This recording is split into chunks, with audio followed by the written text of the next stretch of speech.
ઠાકોર સમાજના કાર્યક્રમમાં જગદીશ ઠાકોર, જે કોંગ્રેસના દિગ્ગજ નેતા અને ઠાકોર સમાજના મહત્વપૂર્ણ આગેવાન માનવામાં આવે છે, તેઓ પણ ઉપસ્થિત રહ્યા. તેઓ શિક્ષણ માટે અને કન્યા એટલે કે બાળકીઓના શિક્ષણ માટે વધુ ધ્યાન આપવા માટે વાત કરી. નમસ્કાર, હું છું ચિંતામણી પુત્ર અનિલ પટેલ. સ્વાગત છે આપનો અમારા વિશેષ કાર્યક્રમમાં. આવો સાંભળીએ જગદીશ ઠાકોરે શું કહ્યું. આપણા સૌના લાડીલા છે નામ રાજકુમાર જેવો ભાઈ અલ્પેશભાઈ, મંચસ્થ મહાનુભાવો, ઠાકોર સમાજ સેનાના નિમંત્રણથી પધારેલા મારા મુરબ્બીઓ, ભાઈઓ, બહેનો, યુવાન દોસ્તો અને વહાલા પત્રકાર મિત્રો,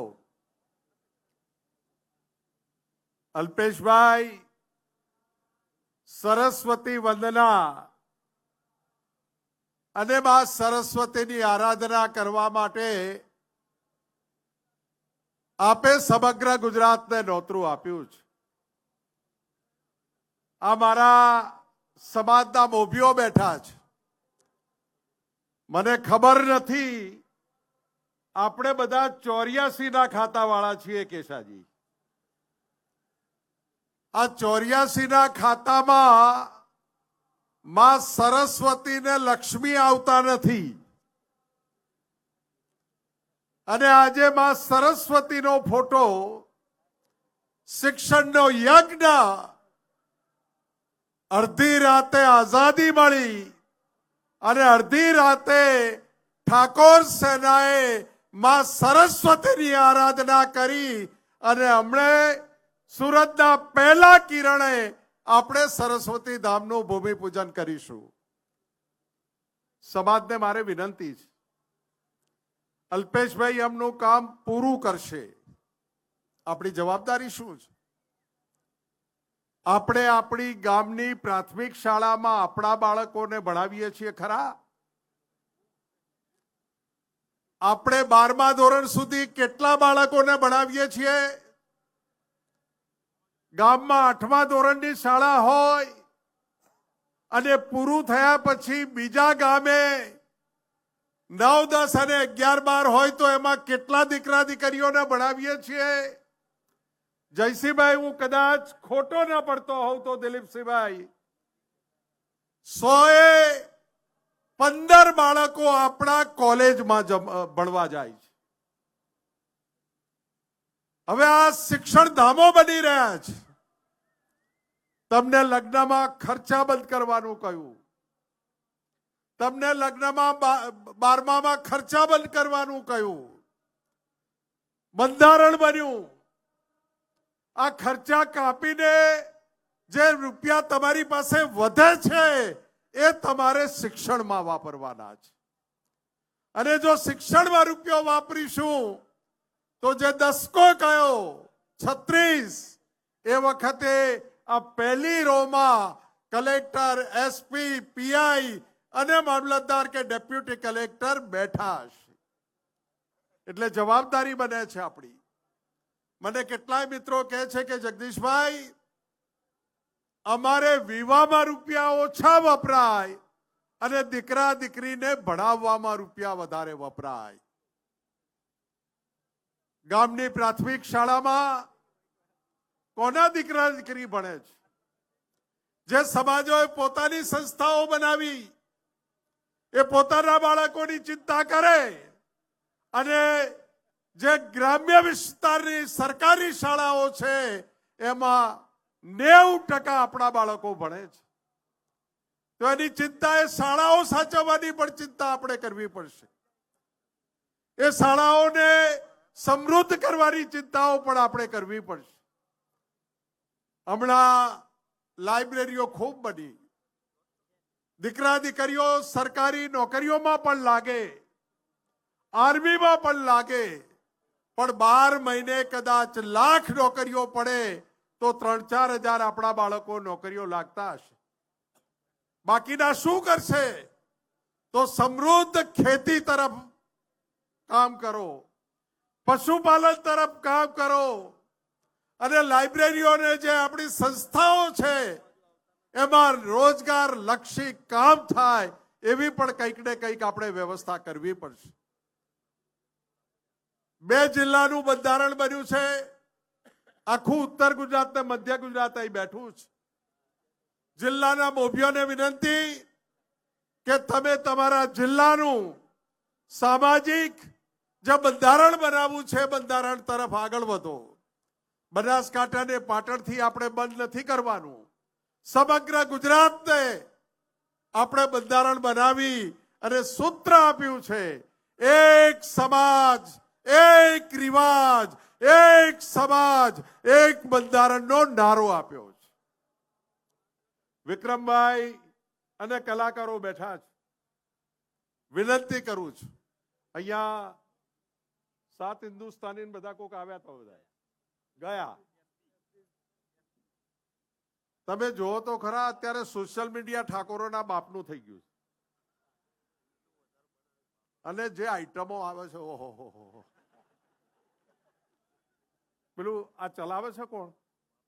ઉપર ગૂગલ કોણ ચલાવે છે? વિક્રમભાઈ. આ ઠાકોરોમાં જે અદાકારી છે, ઠાકોરોમાં જે સર્જનાત્મક શક્તિ છે ને, આના લોહીમાં કળા છે.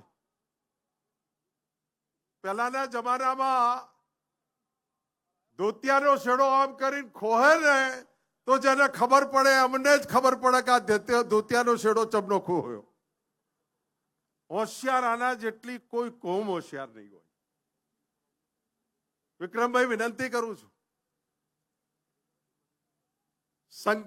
સંગીત એકેડેમી ચાલુ કરો, નાટ્ય એકેડેમી ચાલુ કરો. તમે જે દિવસે જગ્યા માંગો એ દિવસે તમને આપી. શક્તિ વિદ્યાલયમાં એક જગ્યાએ નોકરીઓથી મેળ નહીં પડે. 100 જગ્યાએ નોકરીઓના દરવાજા ને રોજગારીના દરવાજા ખોલવા પડશે. મને ગમ્યું અલ્પેશભાઈ, તમે રામ આયે હે રામ આયે. સમાજની મોદમાં બેહો ને તો રામાયણને યાદ કરીને બેસજો. સમાજની મોદમાં જ્યારે બેસો ને તો જતું કરજો. તમે ગામે ગામ વાત કરતા હતા ને, ગેરીબેને કીધું કે તમે ઉપરવાળા એક થાઓ, અમે તો એક છીએ. લ્યો, અમે એક થયા. તમારા ગામમાં એક ગામમાં 3 ભાગ નહીં, એક તાલુકામાં 3 સમૂહ લગ્ન નહીં થતો. શું કરવું શકો? આપો આજે અલ્પેશભાઈને, એના ખોળામાં કંઈક આપો કે અલ્પેશ ઠાકોર, અડધી રાતે તમે ઠાકોરોને ભેગા કર્યા છે. એક જ પ્રતિજ્ઞા કરીને જઉં છું, મારા વાહમાં કે મારા ગામમાં જેને જોડે મારે બનતું નથી, કાલે હવારે એની ચા પીવા હું જઈશ. આટલું નક્કી કરો. સોશિયલ મીડિયામાં આપણા ગ્રુપ છે, એમાં નેગેટિવ કોમેન્ટ કરે એને કાઢી નાખો. મારે કૃષ્ણ, અર્જુન અને દુર્યોધન અને મામા શલ્યનો દાખલો આપવો છે. યુદ્ધ ચાલુ થયું. અર્જુનના સારથી હતા ભગવાન કૃષ્ણ અને દુર્યોધનના સારથી હતા મામા શલ્ય. અર્જુન બાણ મારે ને આડું અવળું જાય, પણ કૃષ્ણ કહે, હે અર્જુન, જબરજસ્ત તારો વાર છે, ચિંતા ના કરીશ, વિજય તારો છે. અને દુર્યોધન બાણ મારે, એ બાણ બરાબર વાગે અને મામો શલ્ય બોલે, હદ તારીની. બાણ ચલાવતા જ નહીં આવડતું. પેલો અર્જુન બીજું બાણ મારે, બાણ ફેલ જાય. છતાં અર્જુન કૃષ્ણ કે, સારથી કે, વાહ અર્જુન, ત્રીજા બાણે તો તું ભક્કા બોલાવી દઈશ. અને બીજું બાણ દુર્યોધન મારે, રથની છત્રી કાપી નાખે, તોય મામા શલ્ય બોલે, બાયલા જેવું છે, કઈ કરતું નથી. આમના સારથી કોણ છે ખબર છે? તમે બેઠા છો એ અલ્પેશભાઈ થોડું દોડે કે એમ માટીનો થાજે દઈ. આ બેઠા એ તમારા માટે દોડે છે, તો તમારા માટે દોડે છે એ અર્જુનો છે, અને અર્જુનના સારથી તરીકે તમારે પોરસ ચડાવવાનું છે, શાબાશી આપવાની છે, એમનો ઉત્સાહ વધારવાનો છે, અને કહેવું પડે અલ્પેશભાઈ 30 કરોડ નહીં 333 કરોડ જોઈએ તો એની પૂરું કરી નાખીશું. આ ખર્ચા વિભાગ કાપ્યા છે ને ભાઈ, એ આ બધું કરવા કાપ્યા છે. આ શીરો ચોખા ઘીના લાડવા બંધ કર્યા છે ને, આમાં હલવા બંધ કર્યા છે. અને આજે નક્કી કરીને જાઓ, શક્તિ વિદ્યાલય બધાના તપો બળથી બન્યું છે.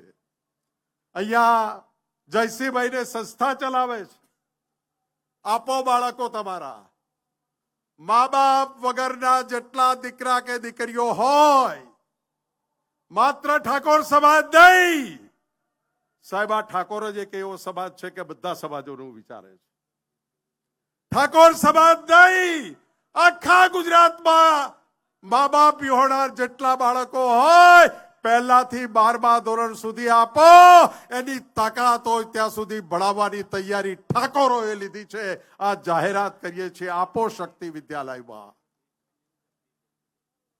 ટીકા ટિપ્પણ વાળા અને ખાસ તો ઠાકોરોના જે સોશિયલ મીડિયાના ગ્રુપ છે ને, એમાં ચકાસીને એડમિનને વિનંતી કરું છું કે ચાળી લેજો, અને ભૂલથી બીજા સમાજ વાળો આવીને આપણામાં